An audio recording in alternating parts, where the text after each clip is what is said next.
Agrigento è ancora prima tra le città italiane nell'annuale classifica delle città più green stilata da Legambiente e dal Sole 24 Ore, ma nella graduatoria nazionale rispetto all'anno 22 perde 14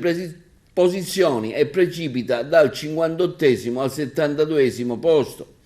Il trend negativo continua e questo ciò che emerge dall'esame della graduatoria che è stata presentata a Roma, scaturita dalle risposte che negli uffici comunali dei 105 comuni capoluogo hanno ritenuto di fornire compilando gli appositi questionari riferiti alle 6 aree tematiche che sono l'aria, l'acqua, i rifiuti, la mobilità, l'ambiente urbano e l'energia, e che servono per l'appunto a misurare le performance ambientali mediante l'analisi incrociata di 18 indicatori. I punteggi assegnati per ciascun indicatore identificano il tasso di sostenibilità della città reale rispetto a una città ideale.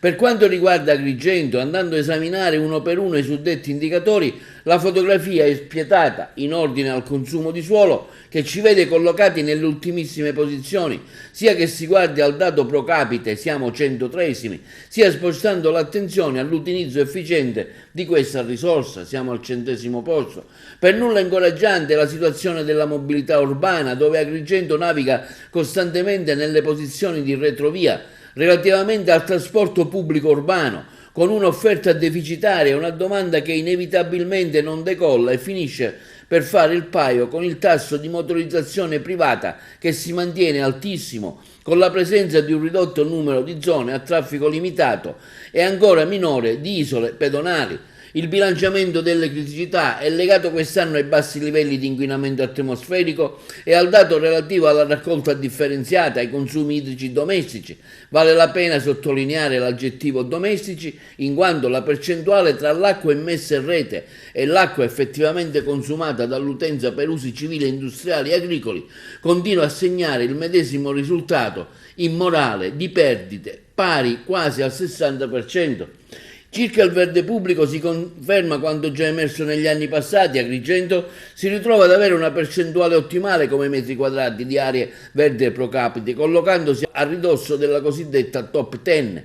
ma se si guarda il numero di alberi presenti, la città precipita purtroppo alla 90esima posizione. Una posizione mediana in classifica viene mantenuta per quanto riguarda il solare sugli edifici pubblici, posizione che però non può considerarsi soddisfacente, tenuto conto che continuano a essere sopravanzati da città del nord Italia che il sole lo vedono sicuramente molto meno di noi. Il presidente Gucciardo di Legambiente, alla luce di questi risultati, dichiara: negli anni passati Agrigento aveva scalato molte posizioni in classifica che ci facevano essere ottimisti e convinti che ci fosse innescata un'inversione di tendenza duratura, ma purtroppo così non è stato e occorre interrogarsi su che cosa è avvenuto. Abbiamo rallentato sulla raccolta differenziata, non abbiamo puntato a migliorare la qualità dei rifiuti da riciclare, non abbiamo messo mano alla vetusta rete idrica, nonostante gli annunci